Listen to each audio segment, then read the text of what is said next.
রাধে রাধে সকলকে। আজ আছে বিসর্জন। দশমী তো আগেই হয়ে গেছিল, বাট বিসর্জনটা আজ হচ্ছে, তাই আমরা সকলে যাচ্ছি। আর আমার সাথে যাচ্ছে এই যে আমার একটা বুনু।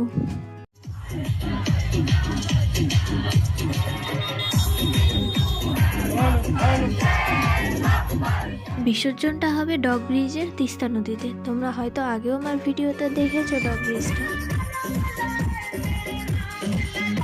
এখানে আসার পর তো মনে হচ্ছে যেন মেলাতে চলে এসেছি। আর ওই যে দূরে দেখা যাচ্ছে ওটা হচ্ছে ব্রিজটা। শেষবারের মতো মাকে আবার দেখে নিচ্ছিলাম, কারণ আবার সামনেবার দেখতে পাবো। প্রচন্ড খারাপও লাগছিল, কারণ এই 4 দিন অনেক মজা করলাম।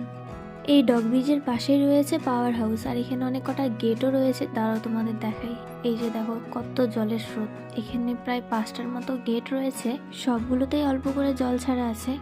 এখানে বেশিক্ষণ থাকতে দিবে না, এখানে পুলিশও রয়েছে। তো আমরা যাওয়ার আগে একবার ফুচকা খেয়ে নিলাম, দেন আমরা এখন চলে যাচ্ছি বাড়ি। ভালো থাকবে সবাই, বাই বাই।